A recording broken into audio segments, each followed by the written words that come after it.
Hi friends, ಇವತ್ತು ಮಾಡಿಗೆ ಇತ್ತು ಅಂತ ಒಂದು ಜಾಗ ಬಂದಿದ್ದೆ. ಅಲ್ಲಿ ಕೂಡ ನಮ್ಮ ಬಾಸ್ ಟೆಂಪಲ್ ಇತ್ತು. ನೋಡೋಣ ಅನ್ನೋ ಒಂದು ಇದ್ರಲ್ಲಿ ಹೋಗಿ ಬಾಸ್ನ ದರ್ಶನ ಮಾಡಿ ನೋಡಿ. ಇವರೇ ಪೂಜಾರು. ಎಷ್ಟು ದೊಡ್ಡವರು ಅಂದರೆ ಪೂಜಾರು ಮಾತ್ರ ಭಾಳ ದೊಡ್ಡವರು. ಆದರೂ ಭಾಳ ನೀಟಾಗಿ ಪೂಜೆ ಗೀಜೆ ಮಾಡಿಕೊಡ್ತಿದ್ರು. ಮಂತ್ರಗಿಂತ್ರೆಲ್ಲ ಹೇಳ್ತಿದ್ರು.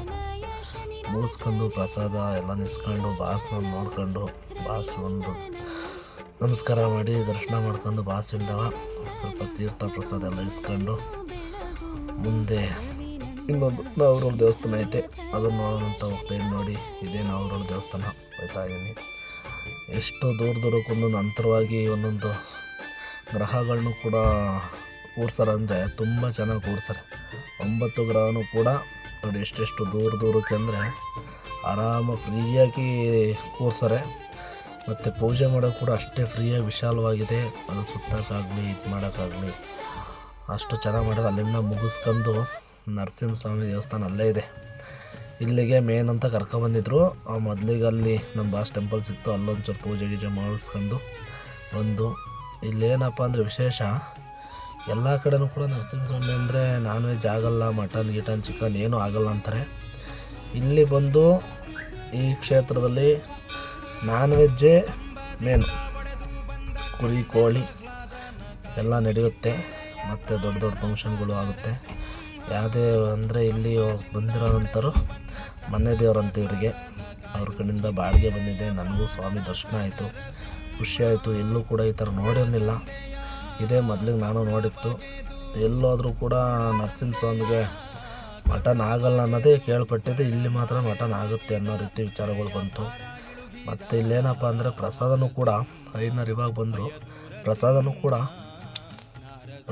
ಕೂಡ ನಾನ್ ವೆಜ್ ಅಂತ ಕೊಡೋ ಅಂಥದ್ದು, ಬೇರೆ ಏನೂ ಕೂಡ ಸಿಗಲ್ವಂತೆ. ಸ್ವಲ್ಪ ಐನರ್ ಮನೆಯಿಂದಲೇ ಎಲ್ಲನೂ ಕೂಡ ಚಿಕನ್ ಎಲ್ಲ ಕೊಟ್ಟು ಅಡುಗೆ ಎಲ್ಲ ಮಾಡ್ಕೊಂಡು ತಂದು ಅವರೇ ಪೂಜೆ ಗೀಜೆ ಮಾಡಿ ಪ್ರಸಾದನೂ ಕೂಡ ನಾನ್ ವೆಜ್ಜನ್ನೇ ಕೊಡ್ತಾರಂತೆ ಎಲ್ಲರಿಗೂ ಕೂಡ. ಇದೇ ನನ್ನ ಗಾಡಿ ಬಂದು ನಿಂತಿದೆ, ಪಾರ್ಕಿಂಗ್ ಮಾಡಿ. ಎಲ್ಲ ತುಂಬ ಜನಗಳು ಬಂದಿದ್ದರು. ನೋಡಿ ಎಷ್ಟು ವಿಶಾಲವಾಗಿ ಎಂಥ ಜಾಗದಲ್ಲಿ ಬಂದು ಸ್ವಾಮಿ ನೆಲೆಸಾರೆ ಅಂದರೆ ತುಂಬ ಅದ್ಭುತವಾಗಿದೆ ಜಾಗಗಳು. ಅಷ್ಟು ದೊಡ್ಡ ಬೆಟ್ಟದ ಮೇಲೆ ಬಂದು ಸ್ವಾಮಿ ನೆಲೆಸಾರೆ. ಎಲ್ಲ ಕೆಳಗಡೆ ಇರೋಂಥ ತೆಂಗಿನ ತೋಟ, ಸಿಕ್ಕಾಬಟ್ಟೆ ಕೆರೆ, ಸುತ್ತ ನೀರಿದೆ. ಅಂಥ ಪ್ರದೇಶದಲ್ಲಿ ಬಂದು ಸ್ವಾಮಿ ನೆಲೆಸಾರೆ. ಪಾರ್ಕಿಂಗು ಚಿಕ್ಕದಾಗಿದೆ, ಸ್ವಲ್ಪ ಗಾಡಿಗಳು ಬರ್ತವೆ. ಜಾಸ್ತಿ ವೆಹಿಕಲ್ಸ್ ಬಂದರೆ ಮೇಲೆ ನಿಲ್ಸೋಕ್ಕಾಗಲ್ಲ ಬೆಟ್ಟದ ಮೇಲೆ. ಹಂಗಾಗಿ ನಾವು ಕೂಡ ಬಂದಿದ್ದು ಒಂದು ಸ್ವಾಮಿ ದರ್ಶನ ಆಯ್ತು ಇವತ್ತು. ಮನಸ್ಸಿಗೆ ಒಂದು ನೆಮ್ಮದಿ. ಎಲ್ಲೂ ನೋಡಿರಲಿಲ್ಲ ಈ ಥರ. ನಾವು ಅಂದ್ಕೊಂಡಂಗೆ ಸ್ವಾಮಿಗೆ ಎಲ್ಲೂ ಕೂಡ ನಾನ್ ವೆಜ್ ಆಗಲ್ಲ ಅನ್ನೋದೇ ಕೇಳ್ಪಟ್ಟಿದ್ದೆ. ಈ ಜಾಗದಲ್ಲಿ ಮಾತ್ರ ನಾನ್ ವೆಜ್ ಆಗುತ್ತೆ. ಪ್ರಸಾದನೂ ಕೂಡ ಸ್ವಾಮಿ ನೈವೇದ್ಯನೂ ಕೂಡ ನಾನ್ ವೆಜ್ ಏನು ಮಾಡಿರ್ತಾರೆ, ಚಿಕನ್ ಆಗ್ಬಾರ್ದು, ಕುರಿ ಆಗಿರ್ಬೋದು, ಈ ರೀತಿಯೇ ಮಾಡೋ ಅಂಥದ್ದು. ಅದನ್ನೆಲ್ಲ ವೀಡಿಯೋ ಮಾಡೋಕ್ಕಾಗಲಿಲ್ಲ. ನಾನು ಬರೀ ದೇವಸ್ಥಾನ ಮಾತ್ರ ವೀಡಿಯೋ ಮಾಡಿ ಹಾಕಿನಿ. ತುಂಬ ಹಳೆಯ ಕಾಲ ದೇವಸ್ಥಾನ, ಕಲ್ಲಿಂದು, ತುಂಬ ಚೆನ್ನಾಗಿದೆ. ಬಂದು ನೋಡೋ ಅಂಥ ಭಕ್ತಾದಿಗಳು ಬರ್ಬೋದು. ಏನು ಮನೆದೇವರು ಸಂಬಂಧಪಟ್ಟರೆ ಬರ್ಬೋದು ಅಂತೇನಿಲ್ಲ, ಎಲ್ಲ ಕೂಡ ಬರ್ಬೋದು. ಇಲ್ಲೆಲ್ಲ ಕಾಲು ತೊಳೆಯೋಂಥ ಜಾಗ ಇದು.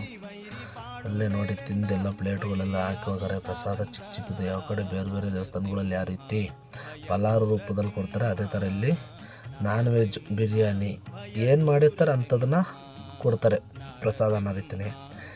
ಮತ್ತು ಇಲ್ಲಿ ಮೇಲಕ್ಕೆ ಹೋಗಿ ಒಂದು ರೌಂಡ್ ಬರಬೇಕು ದೇವಸ್ಥಾನ ಸುತ್ತ. ಆ ರೀತಿ ಮುಗಿಸ್ಕೊಂಡು ಚೆನ್ನಾಗಿದೆ ದೇವಸ್ಥಾನ. ಭಕ್ತಾದಿಗಳು ಯಾರು ಬೇಕಾದ್ರೂ ಬರ್ಬೋದು. ಮನೆ ದೇವ್ರಿಗೆ ಸಂಬಂಧಪಟ್ಟರೆ ಬರ್ಬೇಕಂತ ಏನಿಲ್ಲ. ಇಲ್ಲಿ ಎಲ್ಲರೂ ಕೂಡ ಬರ್ಬೋದು, ಎಲ್ಲರೂ ಕೂಡ ನಡೆಯುತ್ತೆ. ನಾನು ಕೂಡ ಒಳಗಡೆ ಹೋಗೋಣ ಅಂತ ಮೆಟ್ಲು ತೊಯ್ತಾ ಇದ್ದೀನಿ. ದೇವಸ್ಥಾನ ಹೆಂಗಿದೆ ಏನು ಒಳಗಡೆ ಎಲ್ಲ ನೋಡೋಣ, ಮೇಲ್ಗಡೆ ಹೋದ್ರೆ ಎಷ್ಟು ಚೆನ್ನಾಗಿದೆ ಅನ್ನೋ ರೀತಿ ಹೋಗ್ತಾ ಇದ್ದೀನಿ ನಾನು ಕೂಡ. ನೋಡಿ, ಸುತ್ತ ಶೀಟೆಲ್ಲ ಹಾಕ್ಸಿ ದೇವಸ್ಥಾನ ಸುತ್ತ ಕೂಳರಿಗೆ ಇದು ಮಾಡೋರಿಗೆ ಎಲ್ಲ ಕೂಡ ಜಾಗನ ವ್ಯವಸ್ಥೆ ಮಾಡೋದು ಚೆನ್ನಾಗಿದೆ. ಒಳಗಡೆ ಮೇಲೆಲ್ಲ ತುಂಬ ನೀಟಾಗಿ, ಬೆಟ್ಟದ ಮೇಲಾದರೂ ಕೂಡ ಎಷ್ಟು ಕ್ಲೀನಾಗಿ ಇಟ್ಟಾರೆ ಅಂದರೆ ದೇವಸ್ಥಾನ ತುಂಬ ಸ್ವಚ್ಛತೆಯಾಗಿ ನೀಟಾಗಿ ಇಟ್ಟಾರೆ. ಏನೋ ಬೋಲ್ಟ್ ಹಾಕಿದ್ರು, ಅದು ಸರಿಯಾಗಿ ಕಾಣಲಿಲ್ಲ. ಸ್ವಾಮಿಯ ದರ್ಶನಕ್ಕೆ ದಾರಿ ಅಂತ ಹಾಕರೆ. ನೋಡಿ ಎಷ್ಟು ಮೇಲೆ ಇದೆ ಅಂದರೆ ಸ್ವಾಮಿ ಟೆಂಪಲ್ಲು ತುಂಬ ಮೇಲೆ. ಎಷ್ಟು ತುದಿ ಅಂದರೆ ಕೆಳಗಡೆ ಆ ಜಾಗದಲ್ಲಿ ಫಂಕ್ಷನ್ಗಳು ಮಾಡೋ ಅಂಥರಿಗೆಲ್ಲ ಏನಪ್ಪ ಅಂದರೆ ರೂಮು, ಚೌಟ್ರಿ, ಈ ಥರ ಬೇರೆ ಬೇರೆ ಏನೇನು ದೊಡ್ಡ ಫಂಕ್ಷನ್, ಮದುವೆ ಆಗಿರ್ಬೋದು, ನಾಮಕರಣ, ಈ ಥರ ಹುಟ್ಟುದಬ್ಬ ಈ ಥರಗಳನ್ನ ಮಾಡ್ಕೊಳ್ಳೋಂಥವ್ರಿಗೆ ಆ ಥರ ಸೆಡ್ಡಲ್ಲಿ ಜಾಗ ಕೊಡ್ತಾರೆ. ಮಾಡ್ಕೋಬೋದು ಅಡುಗೆ ಎಲ್ಲನೂ ಕೂಡ. ಮತ್ತು ಆದರೂ ಒಂದು ಫಂಕ್ಷನ್ ನಡೀತೈತಿ ಇವತ್ತು, ಶಾಮಿಯಾನೆಲ್ಲ ಹಾಕಿ ಮಾಡ್ತಿದ್ರು. ನೋಡಿ ಎಷ್ಟು ಚೆನ್ನಾಗಿದೆ ನಮ್ಮ ಇಂಥ ಪ್ಲೇಸ್ಗಳನ್ನ ನೋಡಬೇಕು ಆಗಾಗ ಬಂದು. ಯಾರೂ ಗೊತ್ತಿಲ್ದರೆ ಇರೋಂಥವ್ರು ಬಂದು ನೋಡಿ ಖುಷಿಪಡಿ. ಮೇನಿಲ್ಲಾಸಿ ಮೆಟ್ಲತ್ತು ಬರಬೇಕು. ಈ ಜಾಗದಲ್ಲಿ ಫ್ರಂಟು ಅಲ್ಲಿ ಗಾಡಿ ನಿಂತಿರುತ್ತಲ್ಲ, ಪಾರ್ಕಿಂಗ್ ಇರುತ್ತೆ, ಅಲ್ಲಿಂದ ಮೆಟ್ಲತ್ತು ದೇವಸ್ಥಾನ ಮೇಲೆ ಬರಬೇಕು. ದೇವಸ್ಥಾನ ಮೇಲೆ ಬರೋಕ್ಕೆ ಅಲ್ಲಿ ಮೆಟ್ಲಿದೆ. ನಾವಂದರೆ ರೋಡಲ್ಲಿ ಸೀದಾ ಮೇಗಡಕ್ಕೆ ಗಾಡಿ ಬರೋಕ್ಕೆ ದಾರಿ ಇದೆ, ರೋಡ್ ಇದೆ, ಅಲ್ಲಿಗೆ ಸೀದಾ ಬಂದು ನಾವು ಮೆಟ್ಲಲ್ಲಿ ಬರಲಿಲ್ಲ. ಅವರು ಕೂಡ ಗಾಡೀಲೇ ಮೇಗೆ ಬಂದರು. ಅಂದರೆ ವಯಸ್ಸಾದರಿದ್ರು ಅನ್ನೋಕ್ಕೋಸ್ಕರ ಅವರು ಮೆಟ್ಲತ್ತನಿಲ್ಲ. ಇದೇನಪ್ಪ ಅಂದರೆ ಮುಂದೆ ರಾಜಗೋಪುರ ಹತ್ರ ಇದು ದೇವಸ್ಥಾನದ ಮುಂಭಾಗ. ಇದು ರಾಜಗೋಪುರ ಎಂಟ್ರೆನ್ಸು. ಕೆಳಗಡೆ ಚಿಕ್ಕದಾಗಿ ಮಾಡ್ಯಾರೆ, ಇಲ್ಲಿ ಮೇಲ್ಗಡೆ ದೊಡ್ಡದಾಗಿ ಮಾಡ್ಯಾರೆ. ನೋಡಿ ತೋರಿಸ್ತೀನಿ ಅದನ್ನು ಕೂಡ. ಇಷ್ಟು ದೊಡ್ಡದಾಗಿ ಮಾಡ್ಯಾರೆ, ಕೆಳಗಡೆ ಚಿಕ್ಕದು, ಇದು ಸ್ವಲ್ಪ ದೊಡ್ಡದು, ಮೇಲ್ಗಡೆ ಚೆನ್ನಾಗಿ ಮಾಡ್ಯಾರೆ. ಬೆಟ್ಟದ ಮೇಲೂ ಕೂಡ ಈ ಥರ ಎಲ್ಲ ಮಾಡ್ಯಾರೆ ಅಂದರೆ ತುಂಬ ಗ್ರೇಟು. ನೋಡಿ ಸುತ್ತ ಇದು ಒಂದು ಡ್ಯಾಮು. ಆ ಕಡೆ ನೀರು ಚಿಕ್ಕದಾಗಿ ಏನು ಕಾಣ್ತಿದೆ ತೋರಿಸ್ತೀನಿ ಫುಲ್ ಎಲ್ಲನೂ ಕೂಡ. ನೋಡಿ ವೆಹಿಕಲ್ಸ್ ಹೋಗ್ತಾ ಇದೆ ಒಂದು. ನೋಡಿ ಎಷ್ಟು ದೊಡ್ಡ ಬೆಟ್ಟ ಅಂದರೆ ತುಂಬ ದೊಡ್ಡ ಬೆಟ್ಟ. ಅದೆಲ್ಲ ಫುಲ್ ಡ್ಯಾಮು. ನೋಡಿ ತುಂಬ ಸುತ್ತ ನೀರಿದೆ. ಏನು ನೋಡೋಕ್ಕೆ ಒಂದು ಆನಂದ ಇತ್ತು ಮಾತ್ರ. ನನಗಂತೂ ಖುಷಿ ಆಯಿತು ಬಂದಿತ್ತು. ನೋಡಿ ದೇವಸ್ಥಾನ ಒಳಗಡೆ ಹೋಗ್ತಾಯಿದ್ದೀನಿ. ದೇವ್ರು ಹೆಂಗಿದೆ ನೋಡೋಣ ಅನ್ನೋ ರೀತಿ. ವೀಡಿಯೋ ಮಾಡೋಕ್ಕೆ ಬಿಡ್ತಾರಲ್ಲ ಗೊತ್ತಿಲ್ಲ, ನೋಡೋಣ. ಮಾಡೋಕ್ಕೆ ಬಿಟ್ಟರೆ ವೀಡಿಯೋ ಮಾಡ್ತೀನಿ, ಇಲ್ಲ ವೀಡಿಯೋ ಮಾಡೋಕ್ಕೆ ಬಿಡ್ತಿದ್ದಾರೆ, ಏನು ಸಮಸ್ಯೆ ಏನಿಲ್ಲ.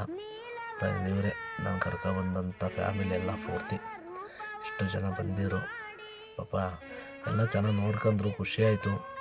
ಎಲ್ಲ ಖುಷಿಯಿಂದ ಮಾತಾಡ್ಕೊಂಡು ಖುಷಿಯಿಂದ ಅಡ್ರೆಸ್ಸಲ್ಲಿ ಹೇಳಿ ಕರ್ಕೊಬೋದ್ರು. ಈ ಕಡೆ ಬನ್ನಿ ಅಂತ ಹೇಳ್ತಾರೆ. ಪೂಜೆ ಮಾಡ್ಸೋಕೆ ಹೋಗಿ ನಿಂತಾರೆ. ಐನಾರು ಅಡ್ಡ ಬಂದು ನಿಂತಾರೆ. ದೇವ್ರು ಕಾಣ್ತಾರೆ ಸರಿಯಾಗಿ. ನೋಡುವ ದೇವರು ಕಾಣಂಗೆ ಬಿಡ್ತಾರೋ, ಐನಾರೆಲ್ಲ ಅಡ್ಡವಾಗಿ ನಿಂತ್ಕೋತಾರ. ನೋಡೋಣ, ಇಟ್ಟಿದ್ದೀನಿ ವೀಡಿಯೋನ. ಸೈಡಿಗೆ ಹೋದರು, ಭಗವಂತ ಕಂಡ್ರು ಕಣ್ಣಿಗೆ. ನೋಡಿ ಬೆಣ್ಣೆ ಅಲಂಕಾರ ಮಾಡಿ ಎಷ್ಟು ನೀಟಾಗಿ ಅದನ್ನು ಬೆಣ್ಣೆ ಮೇಲೆ ಅಲಂಕಾರ ಮಾಡ್ಯಾರಂದರೆ ತುಂಬ ಗ್ರೇಟು ಮಾತ್ರ ಮಾಡ್ಯಾರ ಐನಾರು. ನೋಡಿ ಎಷ್ಟು ಚೆನ್ನಾಗಿ ಮಾಡ್ಯಾರೆ. ಲಕ್ಷ್ಮೀ ನರಸಿಂಹಸ್ವಾಮಿ ಅಂತ ಅಂದರೆ ಇಲ್ಲಿ ಹೆಸರು ಬಂದು ಕಂಬದ ನರಸಿಂಹಸ್ವಾಮಿ ಅಂತ ಇಲ್ಲಿ ಹೆಸರು. ದೇವರ ಹೆಸರು ಬಂದು ಕಂಬದ ನರಸಿಂಹಸ್ವಾಮಿ ಅಂತ. ನೋಡಿ ಎಷ್ಟು ಬೆಣ್ಣೆ ಅಲಂಕಾರದಲ್ಲಿ ಸ್ಟೋನ್ ಇದೆಲ್ಲ ಹಾಕಿ ಮತ್ತು ಜಿರಿ ಹಣ್ಣೆಲ್ಲ ಹಾಕಿ ಮಾಡ್ಯಾರೆ. ಸ್ವಾಮಿಗೆ ನೈವೇದ್ಯ ಮಾಡೋಕ್ಕೆ ಅಂತ ಕ್ಲೋಸ್ ಮಾಡಿದ್ರು. ನಾನು ಹೊರಗಡೆ ಹೋಗ್ತಾ ಇದ್ದೀನಿ. ನೋಡಿ ಒಂದೆರಡು ಅಂಗಡಿಗಳು ಕೂಡ ಚಿಕ್ಕದಾಗಿ ಮಕ್ಕಳು ಆಟ ಆಡೋಂಥ ಸಾಮಾನದ ಅಂಗಡಿ ಇಟ್ಟರೆ. ಆಟ ಆಡೋ ಸಾಮಾನು ಏನಿರ್ತದೆ ಮಕ್ಕಳದು ಅದನ್ನು ಇಟ್ಟರೆ. ನೋಡಿ ಇಲ್ಲೇ ಒಂದೆರಡು ಇಟ್ಕೊಂಡ್ರೆ ಚಿಕ್ಕದಾಗಿ. ವ್ಯಾಪಾರ ಆಗುತ್ತೇನೋ ಗೊತ್ತಿಲ್ಲ, ನಡೀತಾ ಇರ್ಬೋದು ಅಂದ್ಕೊಂಡಿನಿ. ಈ ಕಡೆ ಎಲ್ಲ ಫುಲ್ಲು ಬರೀ ತೋಟ. ಎಷ್ಟು ವಿಶಾಲವಾಗಿ ಎಷ್ಟು ಚೆನ್ನಾಗಿದೆ ಅಂದರೆ ಮಾತ್ರ ನೋಡೋಕೆ ಒಂದು ಖುಷಿಯಾಗಿದೆ. ಎಷ್ಟು ತುಂಬ ನನಗಂತೂ ಖುಷಿಯಾಯಿತು. ಸ್ವಾಮಿನ ಎಷ್ಟು ನೀಟಾಗಿ ಕಟ್ಟಿದ್ದಾರೆ ನೋಡಿ, ಎಷ್ಟು ಚೆನ್ನಾಗಿ ಎಷ್ಟು ಅದ್ಭುತವಾಗಿ ಕಟ್ಟಿದ್ದಾರೆ ಹತ್ರ ಭಗವಂತನ. ತುಂಬ ಅದ್ಭುತವಾಗಿ ಕಟ್ಟಿದ್ದಾರೆ. ನೋಡಿದ್ರೆ ಒಂದು ಭಯ ಆಗುತ್ತೆ, ಅಷ್ಟು ಇದರಲ್ಲಿ ಕೂತಾರೆ ಸ್ವಾಮಿ. ಭಯ ಪಡಿಸೋಷ್ಟು ರೀತಿಯೇ ಕ್ರೂರ ಉಗ್ರವಾಗಿ ಕೂತಿರೋಂಥ. ನೋಡಿ ಆ ಮುಖ ನೋಡಿದ್ರೆ ಕೂಡ ಅಷ್ಟು ಭಯ ಆಗುತ್ತೆ. ನೋಡಿರ್ತೀರ ಭಕ್ತ ಪ್ರಹ್ಲಾದ ಫಿಲಿಮ್ ಲಾಸ್ಟ್ ಎಂಡಿಂಗ್ ಸೀನಲ್ಲಿ ಯಾವ ರೀತಿ ಸ್ವಾಮಿ ಪ್ರತ್ಯಕ್ಷ ಆಗಿ ಇದು ಮಾಡ್ತಾರೆ, ಆ ರೀತಿಯೇ ಇಲ್ಲೂ ಕೂಡ ಕಡ್ದಿರೋಂಥದ್ದು. ನೋಡಿ ಅಷ್ಟು ಚೆನ್ನಾಗಿ ಕಡ್ದಾರೆ ಸ್ವಾಮಿನ. ಎಲ್ಲ ಸುತ್ತ ಬಂದು ದೇವಸ್ಥಾನ ಅಕ್ಕಪಕ್ಕ ಇರೋಂಥ ಊರು. ನೋಡಿ ಚಿಕ್ಕದಾಗಿ ಒಂದು ಮೂಲೆಯಲ್ಲಿ ಕಾಣ್ತಿದೆ ಊರು. ಮರ ಗಿಡ ತೋಟ, ತೆಂಗಿನ ತೋಟನೇ ಸಿಕ್ಕಾಬಟ್ಟೆ ಇದೆ ಗುರು. ಸಿಕ್ಕಾಬಟ್ಟೆ ತೆಂಗಿನ ತೋಟ, ಗುಡ್ಡ ಒಂದೇ ಒಂದು ಬೆಟ್ಟ, ಮತ್ತು ಬೇರೆ ಏನೂ ಕಾಣ್ತಿಲ್ಲ. ಎಲ್ಲ ಫುಲ್ ಜಮೀನು, ಗದ್ದೆ, ಜಮೀನು, ತೋಟ ಇದೇ ರೀತಿ ಕಾಣ್ತಿರೋಂಥದ್ದು. ಆದರೂ ಎಷ್ಟು ವಿಶಾಲವಾಗಿದೆ ಅಂದರೆ ತುಂಬ ಖುಷಿಯಾಯಿತು ಬಂದಿದ್ದು ಕೂಡ. ನೋಡಿ ಎಷ್ಟು ಚೆನ್ನಾಗಿದೆ. ನೋಡಿ ನನ್ನ ಗಾಡಿ ಪಾರ್ಕಿಂಗ್ ಮಾಡಿದ್ದೆ, ಎಷ್ಟು ನೀಟಾಗಿ ಕಾಣ್ತಿದೆ ಗಾಡಿನೂ ಕೂಡ. ನೋಡಿ ಎಷ್ಟು ಚೆನ್ನಾಗಿದೆ ಅಂದರೆ ತುಂಬ ಖುಷಿ ಆಯಿತು ನನಗಂತೂ.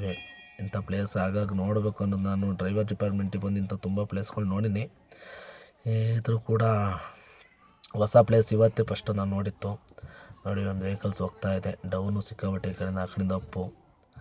ನೋಡಿ ಫ್ರೆಂಡ್ಸ್ ಎಷ್ಟು ಚೆನ್ನಾಗಿದೆ ಅಂದರೆ ಅದು ರೋಡ್ ಹೆಂಗಿದೆ ಅನ್ನೋದನ್ನು ಕೂಡ ನಾನು ಮಾಡೀನಿ ವೀಡಿಯೋನ.